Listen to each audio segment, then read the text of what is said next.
부자를 꿈꾸는 개미 여러분, 안녕하세요.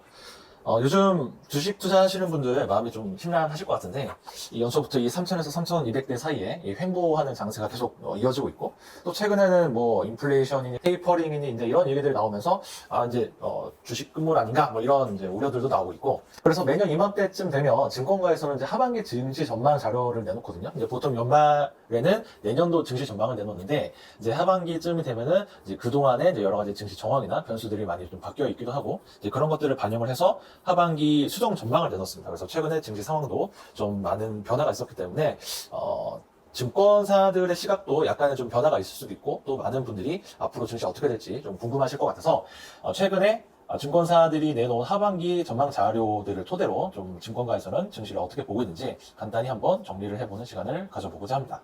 보통 증권사에서 하반기 전망 자료를 내면 이제 코스피 밴드, 그러니까 상단과 하단 예상 범위가 이제 어떻게 되는지 하고, 그리고 이제 뭐 어떤 근거로 이제 이렇게 예상을 했는지 이런 주요 내용들이 좀 있는데, 증권사별 하반기 리포트를 뭐 다 살펴본 건 아니고 이제 주요 몇 개만 가져왔어요. 보시면 대체적으로 하단은 3,000선을 다 예상을 했습니다. 최근에 뭐 인플레이션이나 테이퍼링 뭐 이런 얘기 나오면서 불안불안하긴 해도 아무리 못해도 3,000 밑으로 깨지기는 조금 어렵지 않나 하는 그런 예상들이 좀 많다고 보시면 되겠고, 그러면 상단은 어디까지 갈 수 있을까? 지금은 3,200에서 좀 막혀있는 양산인데, 하반기에는 잘하면 3,500, 그리고 최고로 많이 본 데가 3,700까지도 갈 수 있다. 이런 예상을 내놓고 있다고 보시면 되겠고, 그러면은 어떤 근거로 이렇게 추정을 하고 있느냐 보면은 대체적으로 이 코스피의 이익 전망치의 상향이 계속되고 있다. 뭐 3분기에는 코스피 최대 이익 달성도 가능하고, 실적의 추가 개선 가능성이라든지 이익의 성장세는 상당 기간 이어질 것 같다. 이제 이런 전망들이 이어지면서 실적 개선세가 확인이 되면은 이제 아무래도 주가의 상단도 더 열릴 수 있지 않을까. 이제 이런 예상들이 나오고 있는데, 물론 이제 다 이런 긍정적인 뷰만 있는 건 아니고, 뭐 삼성증권 같은 경우에는 좀 낮게 추정을 했죠. 3,300 정도가 아닐까라고 하면서 경기 피크아웃, 그러니까 지금이 꼭지가 아닐까, 이제 이런 우려를 내놓고 있는 거고, 뭐 하이투자증권도 마찬가지로 가을 이후에는 주가 상승 탄력은 조금 변화할 것 같다. 이런 전망을 내놓는 증권사도 있었습니다. 그럼 이제 기업들의 실적 개선 기대감은 이제 뭘 보고 알 수 있느냐? 이제 최근에 이제 수출 지표들이 이제 발표된 거 보시면 굉장히 좋은 뉴스들이 많이 나오고 있죠. 4월 달에 전년 동월 대비 40% 굉장히 높은 성장을 이뤘는데, 5월에는 이보다 더 높은 수출에 507억 달러, 그리고 전년 동월 대비 45%라는 굉장히 깜짝 놀랄 만한 성과를 냈고, 물론 이제 작년에는 코로나 때문에 경기가 많이 위축이 되면서 그에 따른 이제 기저효과 때문에 이제 올해 많이 오른 것 같아 보이는 그런 효과도 일부 있긴 하지만, 절대금액 기준으로도 반도체는 2018년 이후에 100억 달러 수출을 기록을 했고, 이거는 그 절대금액으로도 최대치고요. 우리나라 수출이 이렇게 급증하고 있는 데에는 뭐 여러 가지 분석이 있겠지만, 일단은 전 세계적인 뭐 유동성이라든지 뭐 정부의 재난지원금 이런 것들이 뿌려지면서 돈은 넘쳐나는데 사람들이 이제 돈이 쓸 데가 없으니까 이제 소위 이제 펜트업 수요라고 하죠. 그런 이연 수요들이 발생하면서 뭐 IT, 뭐 TV, 가전, 뭐 게임기 아니면은 생필품 이제 이런 이제 수요들이 이제 폭증을 하고 있고, 그러면서 이제 우리나라는 이제 이런 가전이나 뭐 이런 자동차, 뭐 석유화학, 철강 이런 다양한 제품들을 만들고 수출하고 있는 제조업 강국이죠. 그런 측면에서 상대적으로 우리나라가 조금 많이 반사 이익을 보고 있는 것이 아닌가, 이런 분석들이 나오고 있고요. 그래서 이제 수출이 증가하는데 이거하고 주가하고 무슨 상관이냐 이렇게 또 생각하시는 분들이 있을 것 같아서, 그동안 이제 우리나라 수출액하고 코스피 지수하고 비교해 놓은 그래프를 보시면 이 빨간색이 코스피 지수고 이 초록색이 우리나라 수출액 추이인데, 2000년 이후 그래프를 보시면 물론 이전치도 비교를 해보면 비슷한 양상이라고 보시면 됩니다. 거의 뭐 동일한 같은 방향으로 움직인다고 보시면 되고, 이 말인즉슨 뭐냐면 우리나라 이제 코스피 시장에 상장되어 있는 주요 기업들 같은 경우는 수출 위주의 기업들이 많이 있고, 이 말인즉슨 수출이 잘 되면 코스피 기업들의 이익도 늘어나면서 주가도 오르는 이제 그런 구조라고 보시면 돼요. 그래서 수출 지표의 호조는 곧 주가 상승으로 이어진다. 이렇게 보시면 되겠습니다. 그래서 5월까지는 수출 지표도 좋고 뭐 그에 따라서 주가도 많이 올랐는데, 그러면은 왜 그동안 주가가 많이 횡보를 했고, 그러면 앞으로 어떻게 될 수 있을 것인가 지금 많이 궁금하실 거예요. 근데 수출 지표는 이제 최근에서야 굉장히 좋게 나온 거고, 주가는 이미 이거를 선반영을 했죠. 그래서 1월, 2월에 많이 올랐고, 그거를 이제 알 수 있는 지표가 이제 보통 코스피 12개월 선행 PER, 그러니까 주가 순이익 비율로 나타나는데, 보통 우리나라 코스피 PER은 평균 한 10배 안팎에서 움직였거든요. 그런데 올해 초에 주가가 강하게 움직이면서 이게 15배 근처까지 급등을 했어요. 그러니까 미리 우리나라 경제가 올해 많이 좋아질 것이라는 거를 주가에 많이 선반영돼 왔던 거죠. 그래서 이런 부담 때문에 오랫동안 횡보를 했는데, 주가는 비슷하게 움직였지만 이익이 증가를 하면서 상대적으로 PER은 최근에 많이 떨어지는 상황인 거죠. 소위 얘기해서 밸류에이션 부담이 완화됐다. 고 볼 수가 있는 거고, 그래서 지금 메리츠증권에서 계산하기로는 지금 현재 코스피 12개월 전망 PER이 11배에서 13배 수준으로 내려왔고, 그리고 앞으로 이익 전망치 상향이나 그리고 코스피 PER 예상치 11배에서 13배 정도로 적용을 하면 올해 코스피 상단은 최고 3,500까지도 가능하다, 이런 전망을 내놓고 있습니다. 그리고 또 한 가지, 우리나라 기업들의 이익 회복 속도가 다른 선진국보다 훨씬 빠르다는 것도 글로벌 증시에서 조금 상대적으로 우리나라 증시가 좀 이익이 될 수 있는 그런 요인으로 작용을 하고 있는데요.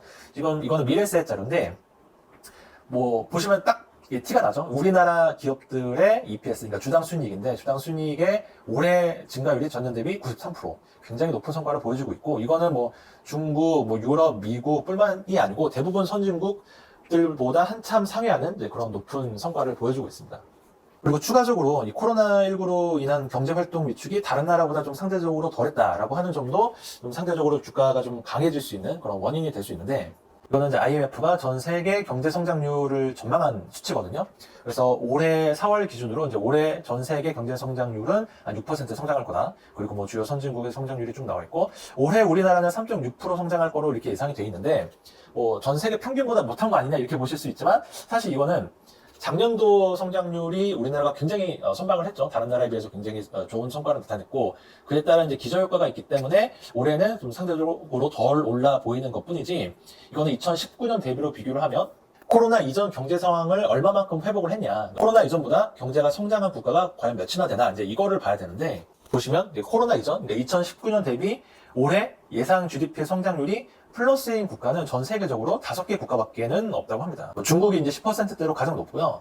그 다음에 이제 뭐 터키, 인도, 미국, 그리고 5번째는 이제 우리나라가 2019년 대비 이제 GDP가 성장한, 거의 이제 뭐 손가락에 꼽는 나라라고 보시면 되고, 그래서 이런 경제 성장률, 수출 증가율, 그리고 기업들의 이익 회복률, 이런 것들을 종합해서 살펴보면 올해 우리나라 경제의 펀더멘털은 굉장히 탄탄하고, 이를 기반으로 주가도 굉장히 긍정적으로 볼 수 있을 만한 요인이 있지 않나, 뭐 이런 분석들이 나오고 있는 거고요.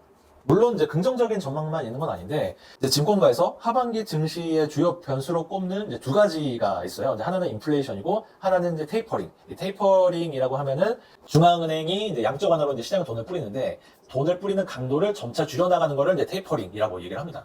한마디로 이제 유동성 공급 속도를 이제 줄이겠다는 건데, 우선 인플레이션을 살펴보면 최근에 뭐 이런 기사들이 많이 나오죠. 뭐 인플레이션 공포다, 뭐 인플레이션으로 뭐 전 세계 증시가 발작을 일으켰다, 뭐 이런 기사들이 많이 나오고 있고, 이게 왜 그러냐면, 인플레이션이라고 하면 이제 물가가 오르는 거죠. 그러면은 물가에 따라서 이제 금리도 같이 오르게 되는데, 그러면은 이제 증시의 상대적인 매력도가 반감이 될 수밖에 없다는 거죠. 그리고 주식의 가치에 영향을 주는 할인율도 올라가면서 미래 주식 가치가 굉장히 많이 할인받게 되는 이제 그런 상황이 벌어지기 때문에 인플레이션은 증시에 있어서는 좋지 않다, 이제 이렇게 해석이 되고 있는 거고요. 더 중요한 건 아무래도 인플레이션이 발생하면 가계 경제에 많이 부담이 되기 때문에 이 오르는 물가를 잡기 위해서 정부가 기준금리를 인상을 합니다. 근데 기준금리가 올라가면 시중의 유동성이 흡수가 되겠죠. 그러면은 지금 증시는, 지금 장세는 유동성이 떠받쳐온 장세라고 할 수 있는데, 유동성이 흡수가 되면 과연 지금 증시는 어떻게 될까에 대한 우려가 커지는 거죠. 그래서 지금처럼 인플레이션이 나온다, 뭐 그래서 정부가 금리를 올릴 수 있다, 이제 이런 기사가 나올 때마다 증시가 깜짝깜짝 놀라면서 이렇게 변동성이 커지는 그런 상황이 발생하고 있다고 보시면 됩니다. 그래서 실제로 물가가 얼마나 올랐냐, 이거는 이제 최근에 통계청에서 발표한 자료인데, 우리나라의 소비자 물가 지수는 4월에 2.3%, 이것도 굉장히 많이 오른 건데, 5월에는 이보다 더 많이 오른 전년 동월 대비 2.6% 상승으로 나타났고, 그동안 이제 연도별 상승률을 보시면 아시겠지만 2018년에는 1.5%, 그리고 2019년, 20년에는 0%대 상승률. 그러니까 사실상 거의 물가가 오르지 않았던 그런 상황이라고 보시면 되는데, 이게 그동안 이제 뭐 유동성을 많이 풀어놓은 것도 있고, 그리고 뭐 전년도에 이제 기저효과도 있을 거고, 그래서 사실 2%대 상승률은 굉장히 드문 거고, 특히 5월달 2.6% 상승은 거의 9년여 만에 최대 상승폭이라고 해요. 그래서 최근에 뭐 한국은행에서도 하는 얘기가, 우리나라가 미국보다 기준금리를 먼저 올릴 수 있다, 이렇게 뭐 한국은행 총재님도 그런 말씀을 하시고, 근데 기준금리 인상이라는 단어가 나올 때마다 또 증시는 깜짝깜짝 놀라는 그런 상황이 벌어지게 되는 거죠. 그리고 또 미국도 마찬가지로, 미국은 아직 5월 CPI, 그러니까 소비자 물가지수죠, CPI가 아직 나오진 않았는데 4월 CPI가 4.2%로 원래 예상치였던 2.4%보다 한참을 뛰어넘는 상승률이 나타나면서, 이러다가 정말 어마어마한 인플레이션이 오는 거 아니냐, 이런 이제 걱정들이 나타나면서 또 증시가 좀 많이 조정을 받았던 그런 사례가 있었죠. 그래서 이렇게 물가가 오르는 원인에는 여러 가지가 있는데, 뭐 대표적으로 원자재 가격 상승을 들 수가 있어요. 지금 이거는 이제 WTI, 그러니까 서부 텍사스유 가격 추이를 나타내는데 최근 가격이 배럴당 68달러, 거의 70달러 선까지 올라왔고 이거는 2018년 이후로 거의 2년여 만에 최고치 수준이라고 보시면 됩니다. 사실 작년 팬데믹 이후에 4월에 유가가 마이너스 30달러까지 떨어졌던 거를 생각을 하면 이건 정말 격세지감이 아닌가 이런 생각도 좀 들고, 물론 이렇게 원자재 가격이 상승하는 데는 투기적 수요도 있겠지만 앞서 말씀드렸다시피 이연 수요에 대한 부분, 그리고 소비가 증가하면서 사람들이 물건을 소비하고 싶어 하는데 공급단에서는 이거를 제대로 공급을 할 수가 없으니까 원자재 가격이 이렇게 좀 급등을 하는 이제 그런 양상들이 나타나고 있다, 이렇게 분석이 되고 있습니다. 그래서 지금 시장에서는 그럼 과연 진짜 이게 인플레이션이 단기에 그칠 것이냐 아니면은 앞으로 지속될 것이냐, 뭐 여러 가지 시각들이 있는데, 미국 연준에서는 뭐 인플레이션 이거 너무 우려할 만한 수준 아니다, 뭐 그냥 일시적인 인플레이 뿐이다 라고 일축을 하고 있지만 시장의 시각은 약간 좀 엇갈리고 있죠. 그래서 이거는 참고로 키움증권 자료인데 한국의 단기적인 물가 상승이다, 그래서 통화 정책에 미치는 영향은 제한적이다, 이렇게 전망을 하고 있고, 뭐 미국 물가 상승률도 마찬가지로 5월을 전후로 정점을 형성할 것 같다, 이렇게 좀 전망을 내놓고 있고요. 반면에 이건 NH투자증권의 전망인데, 그동안에 한 20여 년간의 디플레이션을 유발했던 중국의 뭐 저임금이라든지 중국의 공급 과잉 문제가 이제는 좀 해소되는 국면이 아닐까 해서 앞으로는 좀 점진적이고 구조적인 인플레이션이 올 수도 있다, 이렇게 또 전망을 내놓고 있기도 하고요. 그러면 중요한 건 이제 언젠가는 미국 연준이 테이퍼링을 하긴 할 텐데 그 시점이 이제 언제일까가 문제가 되겠죠. 올해 초만 해도 당장 테이퍼링은 안 할 것처럼 그렇게 얘기를 하더니 최근에 와서는 약간 뉘앙스가 조금씩 달라지고 있어요. 그래서 지금 증권가에서는 아마 연준이 8월이나 9월쯤이 되면 테이퍼링에 대한 언급을 하지 않을까라는 전망을 조심스럽게 내놓고 있고요. 그러면 시장이 우려하는 건 당연히 테이퍼링을 하게 됐을 때 과연 증시는 어떻게 될 것인가. 예전에 그런 트라우마가 있었죠. 그 미국의 벤 버냉키 전 의장이 2013년도 당시 의장이었을 때 그때 갑자기 테이퍼링이라는 이야기를 꺼내면서 연준의 자산 매입 속도를 조절하겠다, 이렇게 얘기를 했고, 그게 2013년 5월이었는데 그 발언 이후로 6월까지 한 달 동안 우리나라 이제 코스피 같은 경우는 2,000에서 1,700대까지 한 10%가량 조정을 받았고, 뭐 코스닥 같은 경우는 마이너스 15% 이렇게 조정을 받는 굉장히 급락장이 이제 연출이 됐죠. 또 미국도 마찬가지로 S&P는 한 4.7%, 뭐 나스닥도 한 4%대 이제 그런 하락을 보여주면서 좀 굉장히 시장이 많이 혼란스러웠던 그런 사례가 있었습니다. 그래서 이런 트라우마가 있기 때문에 시장에서도 이번에 다시 이제 테이퍼링 언급을 하면 증시가 또 급격한 조정을 받게 되지 않을까, 이제 그런 우려들이 나오고 있는 거고요. 그런데 한편에서는 테이퍼링 이거 너무 좀 우려할 필요는 없지 않냐, 이런 시각도 좀 나오고 있습니다. 왜냐하면 이미 한번 테이퍼링으로 인한 증시 조정을 겪었던 과거의 경험이 있었고 그거에 대한 대비를 지금은 충분히 하고 있기 때문에 이미 증시는 테이퍼링을 선반영한 상황이다, 이렇게 보는 시각도 좀 있고, 그러니까 시장이 그에 대한 준비를 미리 하고 있다는 거죠.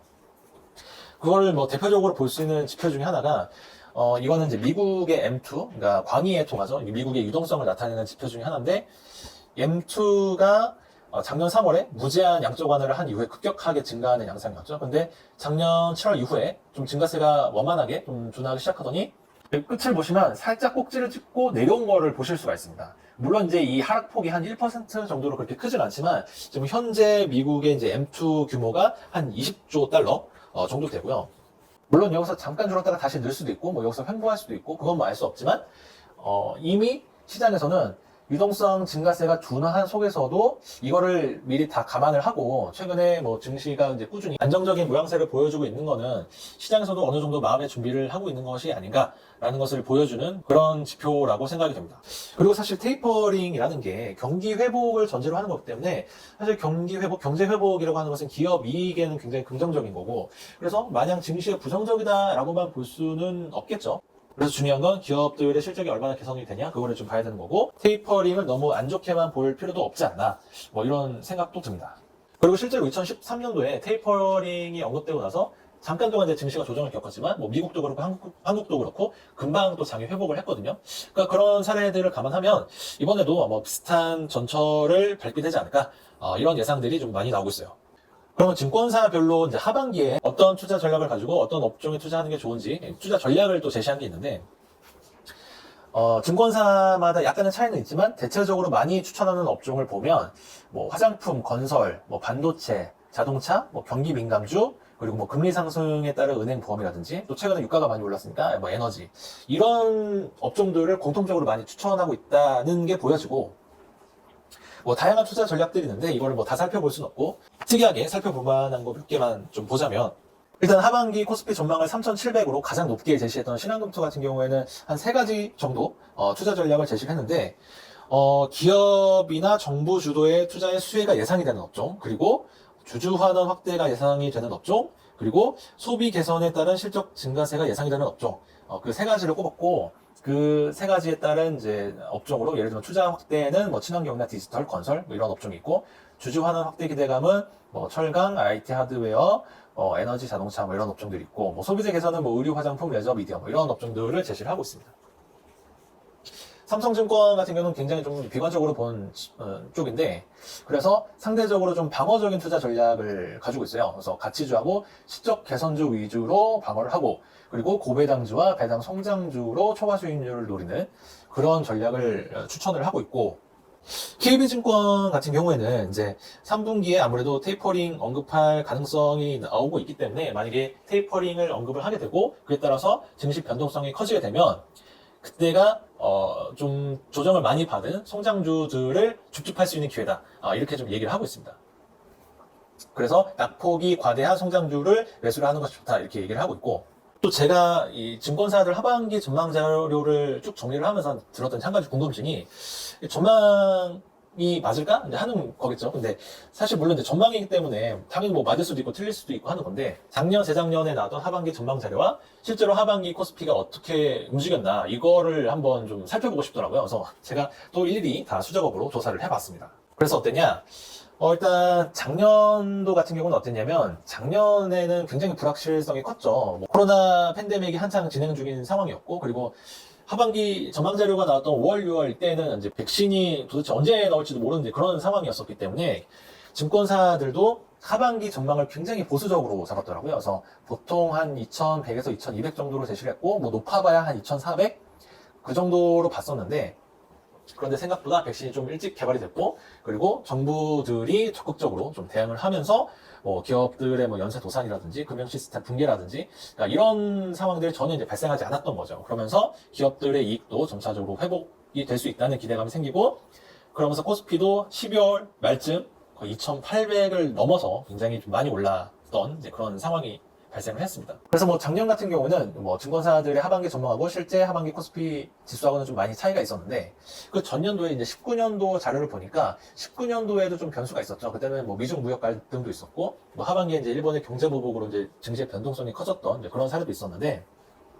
그래도 증권사들은 대체로 2019년 하반기에 2,300에서 2,400 정도 예상을 했었고 그리고 실제로 2019년 하반기에 코스피 상단은 2,200 정도 물론 예상치보다는 조금 못 미치긴 했는데 얼추 비슷한 이제 그런 수치를 보여줬습니다. 그래서 사실 이 증시에 영향을 주는 변수들은 워낙 많고 또 예기치 못한 돌발 변수들이 언제든지 생길 수 있기 때문에 이 전망이라는 영역은 사실 쉽지가 않죠. 그래서 저희가 이제 하반기 전망 자료를 정리해서 보여드리는 이유는 이거를 꼭 믿으시라는 것보다 이것도 하나의 유용한 투자 판단을 위한 자료로 활용을 하시면 좀 많은 도움이 되지 않을까 하는 생각에서 정리를 해본 거고요. 증권사 전망 자료들을 잘 찾아보시고 또 열심히 공부를 해보신다면 좋은 결과가 있지 않을까 생각이 듭니다.